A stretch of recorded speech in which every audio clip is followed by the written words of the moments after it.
Welcome to another story made by Oracle 1. In the dim corridors of the Central Command Station, floating above the remnants of the solar system, Commander Era Solis gazed out at the ashen sphere that was once Earth. The planet, her birthplace, was no more, a fragile blue gem reduced to fragmented dust and ghosts in the void of space. The Great Cataclysm, a cosmic calamity triggered by unforeseen gamma bursts, had left Earth utterly uninhabitable. The human race, flushed out like dandelion seeds by frantic evacuation shuttles, needed refuge fast. Hope rested on a contingency plan centuries in the making.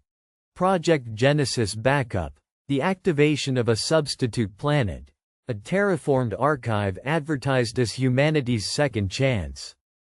Era, her second-in-command, Lieutenant Kieran Miles, approached swiftly, his voice cracking the silence. Code Vesper has initiated. Coordinates locked. The backup planet is now online. The backup planet, designated Eden X in the archives, this world had been engineered painstakingly, an intricate dollhouse of ecosystems twisted together like DNA stitches, preserved in stasis until humans required it. It had been their silent guardian, a vault awaiting a key. Now the key had turned, and they were heading toward Birthright 2.0. Yet there was an unease gnawing at Era's gut. The backup planet was never intended as an immediate sanctuary. It had been a last resort, a plan executed under desperate circumstances. But more unnerving was the last transmission from the scout drones. Signals indicated presence. Signs of habitation. We have to be sure.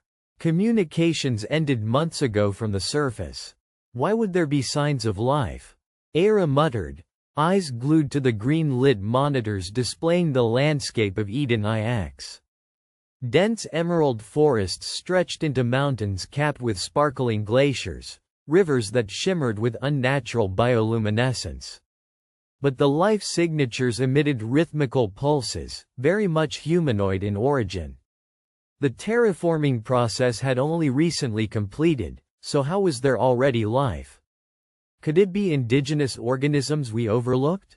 Kieran posited. No, these readings are too organized. The patterns are human. A shudder ran down Era's spine. Then the worst thought dawned. What if the backup planet was already inhabited by another version of them? Another Earth-dwelling humanity from the past. A temporal anomaly stored in the timeline's shadow, forever frozen in the past until awakened. Sir, whispered Dr. Lydia Kamara, head of the Temporal Physics Unit, if the data is correct, the backup planet's timeline doesn't match ours. It's like a suspended moment, a snapshot, perhaps, from centuries ago. Centuries ago. Era's mind raced. Terraforming had begun over 500 years. If the planet had been prepared in advance, then colonists might have been moved there during those experimental years. The idea crept out from the depths of theory into grim reality. Fractal temporal echoes of themselves planted on this new Eden, living the lives humanity should have lived before the collapse of Earth. Do you think we're ready to land just yet? Era's voice was heavy with uncertainty. Before the response, an urgent alert flashed. Scanners detected multiple point source anomalies converging toward the landing site. Whispers in spacetime. Something's moving, Kieran announced. Surface activity rising. They saw them next. Figures scarce and hesitant at the edge of the verdant forest, eyes bright against the dusk. Human but archaic in their clothing, garments of woven fibers, light tools in hand, signs of a civilization barely past early settlement. They're us, Era concluded with aching certainty, chronologically displaced descendants from an earlier reset of humanity, perhaps stranded when the backup platform was first seeded. Parallel lives unknowingly stacked like pages in a book. It was a paradox too immense to comprehend.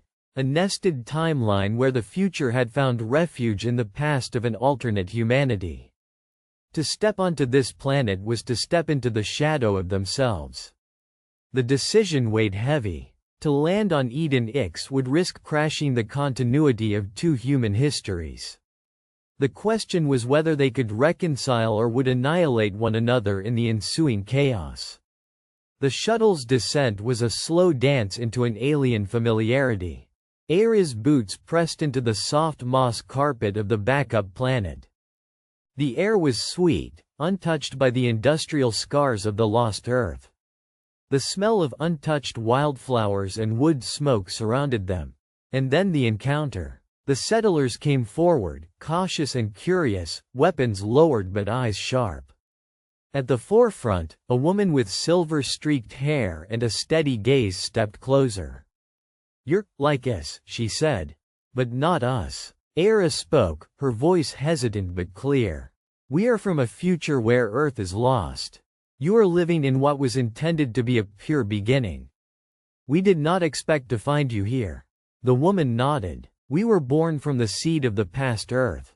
Left behind, or preserved. We thought we were alone. How did you arrive?" A dialogue began across time's fragile bridge. Stories spilled, of Earth's fall, of their isolated genesis as original colonists sent in temporal suspension, awakening here to live out a second chance. They were humanity, but humanity unwarped by the passage of time's catastrophe. Just as the current-day survivors were grappling with unbearable loss, these temporal settlers had built lives of hope, unaware of what fate awaited them beyond their hidden, idealized garden. Yet conflict simmered beneath, the implicit threat to sovereignty, cultural identity, and the ecological balance maintained over centuries. Could two versions of humanity coexist? Or would one overwrite the other like a corrupted file? As days turned into weeks, tentative cooperation flourished. The past Earth settlers shared knowledge of the land's delicate balance, how every plant and creature had been intentionally nurtured not only by science but a reverence for harmony. Their technology was rudimentary but ingeniously adapted to sustain this niche world sustainably. Meanwhile, Aira's team brought advanced medicine, engineering know-how, and dynamic adaptation strategies plucked from the crucible of near extinction. Together, they built bridges across time, a shared archive of preserved memories, histories, and ambitions. Yet the undercurrent of fear never fully dissipated. Both groups knew the fragile threads could snap, unraveling the last hope for humanity. It was not just survival in a physical sense but the survival of identity. One evening, beneath the planet's radiant twin moons that glowed softly in the violet sky, Aira met the woman who introduced herself as Mira, a living archive of this temporal Eden. "I look at you and see hope, but also the shadow of what might come. You carry knowledge that could change everything, yet also doom what we have built." "The legacy of Earth is a burden," Aira replied, voice thick with emotion. "We lost our home, but it was not only a physical loss. It was the loss of who we were." Mira smiled wistfully. "Then perhaps this place is not just a substitute planet. It is a mirror. A reminder of what could be born again. If we choose to build together, not replace." Their alliance became a beacon, a fusion of timelines embracing survival not as conquest but as collaboration. The Eden Project, once a backup plan, transformed into a crucible of redemption, where the past and future intertwined to grow a new human story. But time itself was not idle. Scientists warned that since the temporal settlers originated from a divergent timeline fragment, even their coexistence introduced variables that risked temporal instability. Paradoxes rumbled beneath the planet's surface. Realities could fracture if the merge was not handled delicately. To stabilize the timeline, a plan was devised. A conscious merge of consciousnesses through a temporal neural network, a collective mind bridge binding past and present into a singular continuum. The goal was staggering, transcending the linear flow of time and locking humanity's timeline into a symbiotic harmony. The process was agonizing, delicate, and filled with uncertainty. Minds spanning centuries stretched and folded into one another like living origami. Memories, hopes, dreams, and fears interwove, dissolving the boundaries of self across time. In the closing moments, when the neural links surged through the network like waves of light, the planet quaked under the enormous strain. Yet when the glow faded, something new radiated, an echo of unity humming beneath the soil and skies. Era opened her eyes, no longer just the commander from the dying future, but a soul intertwined with her past selves. Voices and memories blended into her core. Past settlers felt her presence too, a consciousness expanded beyond singular lifetimes. Humanity now existed as a fluid mosaic, a species rewritten by its own will, free from the linear shackles of time. Earth's legacy was neither lost nor replaced, it was transformed, a living testament to resilience. Eden X, once a substitute planet, had become the cradle of a new human genesis, in which past and future converged to craft an existence richer than any timeline alone could birth.